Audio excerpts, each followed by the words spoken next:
আর্জেন্টিনার খেলা হলো। এই খেলা কেন্দ্র করে বগুড়া জেলায় সোশ্যাল মিডিয়াতে দেখা গেল, ফেসবুকের মধ্যে দেখা গেল যে আর্জেন্টিনা যদি হেরে যায় তাহলে বউকে তালাক দিবে, নাউজুবিল্লাহ। হ্যাঁ, ঠিকই করছে, বউকে তালাক দিয়েছে। অনেকেই আবার বলতেছে যে আর্জেন্টিনার হেরে গেলে আর জীবনে কোনোদিন বিয়ে করবে না, নাউজুবিল্লাহ। তাহলে আমরা বর্তমান যুগে এখন জাহান্নামের পথে আসি না জান্নাতের পথে আসি, আমরা নিজেই বিবেচনা করতে পারবো। এই জন্য ভাইরা কাজে আমরা ফিরে আসি। আল্লাহর জন্য যদি জীবন দিতে হয়, আল্লাহর জন্য যদি রক্ত দিতে হয়, আল্লাহর জন্য যদি জীবন সব বিনিময়ে যদি সম্পদ, মা বাবা, আত্মীয় স্বজন, শ্বশুর শাশুড়ি সবাইকে যদি আল্লাহ রাস্তায় জন্য যদি আমাকে যদি জীবন দিতে হয় তবুও দিব, তবুও আল্লাহর রাস্তায় আমরা জীবন দিতে রাজি। কথা বলুন না জুড়ে, ঠিক না আমার ভাইরা? তাহলে আল্লাহর জন্য আমরা জীবন দিতে প্রস্তুত হব তো ইনশাআল্লাহ। আল্লাহ রাব্বুল আলামিন বলেন, ইয়া আইয়ুহাল্লাযীনা আমানু কু আনফুসাকুম ওয়া আহলিকুম নারা। আল্লাহু আকবার। আল্লাহ রাব্বুল আলামিন বলেন, ইয়া আইয়ুহাল্লাযীনা আমানু কু আনফুসাকুম, হে মুমিনরা তোমরা নিজে বাঁচো, ওয়া আহলিকুম নারা, তোমরা অপরজনদেরকে, তোমাদের পরিবার, তোমাদের আত্মীয় স্বজন, তোমাদের সমাজ, তোমাদের গ্রাম, তোমাদের জেলা, তোমাদের দেশ, সবাইকে তুমি জাহান্নাম আগুন থেকে রক্ষা করো।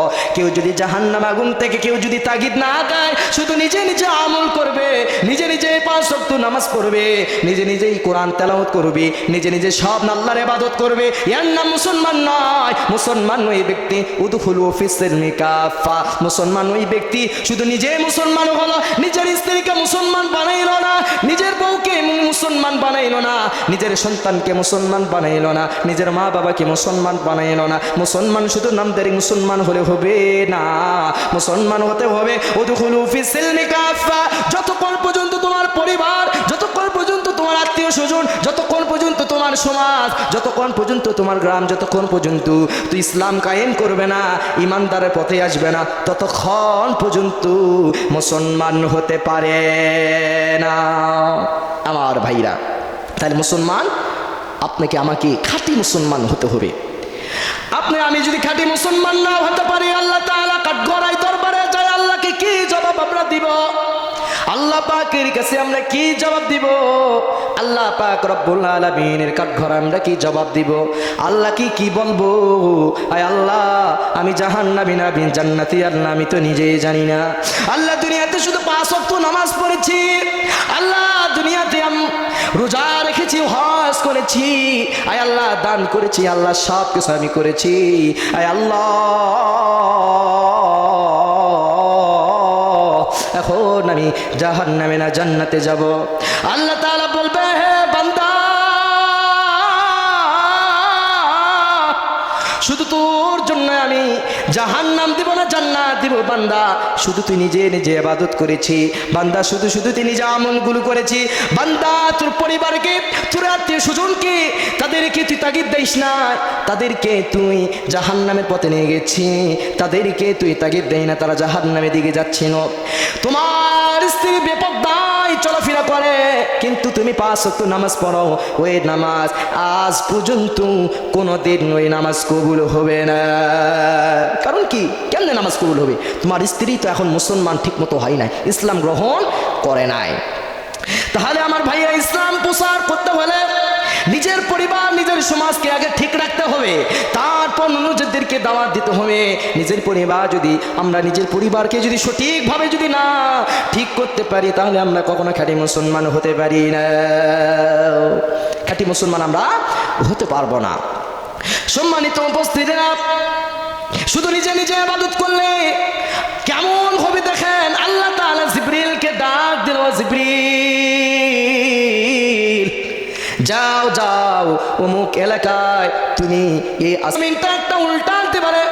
জিবরাইল আলাইহিস সালাম চলে গেলে ওই জায়গায় যায়, জমিনটা যখন উল্টে দিবে, দেখতেছে একটা বুজুর্গ ব্যক্তি ইবাদত করতেছে। ওই বুজুর্গ ব্যক্তিটা ইবাদত করতেছে। জিবরাইল আলাইহিস সালাম কেমনে ওই ব্যক্তিকে ওই ব্যক্তি সহকারে কেমনে জমিনটা উল্টে দিবে। জিবরিল আলাইহিস সালাতু সালাম চিন্তা করলো,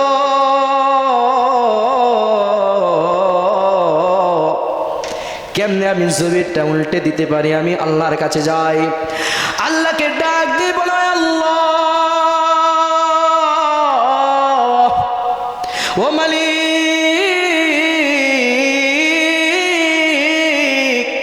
তোমার এই বান্দা আল্লাহ, তো আপনি জি বললেন জমিনটা উল্টে দিবে। আল্লাহ এমন জায়গায় যায় দেখলাম ওই জায়গায় একজন বুজুর্গ ব্যক্তি আল্লাহ সবসময় তোমার ইবাদত করে। আল্লাহ পাক বললেন, ও জিবরাইল,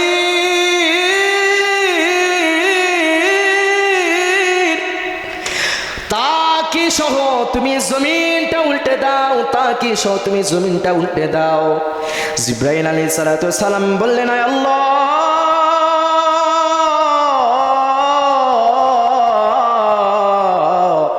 তাকে সহ কেন আমি জমিনটা উল্টে দিব? আল্লাহ তোমার না ইবাদত করে।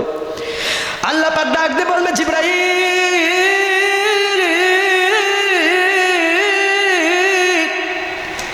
শুধু এই বান্দা, আমার এই বান্দা নিজের 5 ওয়াক্ত নামাজ পড়ে, নিজের রোজা রাখে, নিজে ইবাদত করে, কিন্তু মানুষদেরকে তাগিদ দেয় না, মানুষদেরকে নামাজের কথা বলে না। অথচ নিজে নামাজ পড়ে, অন্যর জন্য নামাজের কথা বলে না। অথচ নিজে রোজা রাখে, মানুষদেরকে বলে না। অথচ নিজে হজ করে, মানুষদেরকে বলে না। অথচ সব কিছু করে, কিন্তু মানুষদেরকে বলে না।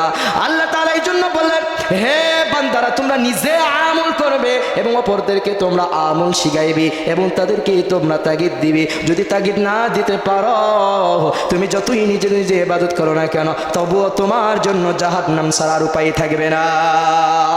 এই ঘটনার দ্বারা কি বুঝলেন? আপনি শুধু আমরা নিজে নিজে ইবাদত করলে হবে না।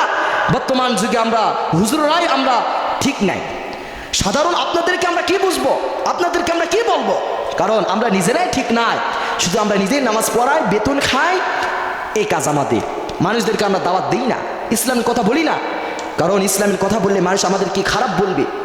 শুধু টাকার জন্য আমরা, শুধু নিজের স্বার্থের জন্য আমরা মানুষদেরকে আজকে আমরা পথ ভুলে নিয়ে যাচ্ছি। মানুষদেরকে আমরা জাহান্নামের পথে নিয়ে যাচ্ছি। এর নাম তো আমরা মুসলমান নই ভাইরা। মুসলমানের মতন হতে হবে। রসুলের আদর্শ আপনাকে আমাকে গায়ে গ্রহণ করতে হবে। রসুলের অনুসরণ আপনাকে আমাকে করতে হবে। রাসূলুল্লাহ সাল্লাল্লাহু আলাইহি ওয়াসাল্লাম কেমনে মানুষদেরকে মুসলমান করাইছে জানেন না? ইসলাম কি কাউকে আঘাত করায়? ইসলাম কি কঠোর? না, ইসলাম কখনো কঠোর না। ইসলাম কাউকে আঘাত করে না। ইসলাম সুন্দর। আল্লাহ রাব্বুল আলামিন বলেন, ইন্নাদ-দীনা ইনদাল্লাহিল ইসলাম। আমি আল্লাহ একমাত্র এই দিনকে একমাত্র আমি মনোনীত দিন হিসাবে, মনোনীত দিন ইসলাম আমি গ্রহণ করে নিলাম। আল্লাহু আকবার। আল্লাহ পাক এই ইসলাম দিনকে আল্লাহ পাক কি করছেন? গ্রহণ করে নিয়েছেন।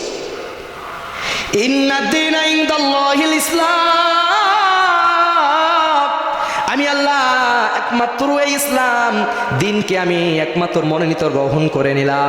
কেউ যদি ইসলামকে গ্রহণ করতে চায়, তাহলে ইসলামকেও যদি প্রবেশ করতে চায়, কেউ যদি ইসলামটা প্রবেশ করতে চায়, তাহলে ইসলাম কত সুন্দর। ইসলাম শিখাই 5 ওয়াক্ত নামাজ পড়ো, ইসলাম শিখাই তোমরা রোজা রাখো, ইসলাম পবিত্র শিখায়, ইসলাম অপবিত্র কি সেটাও শিখায়, ইসলাম কোনটা হারাম সেটাও শিখায়, ইসলাম কোনটা হালাল সেটাও শিখায়, ইসলাম খারাপ ভালো দুইটাই শিখায়। কেউ যদি ইসলামে আসতে পারে, কেউ যদি দিনের জন্য আসতে পারে, তাহলে ইসলাম তার জন্য সহজ হয়ে যাবে।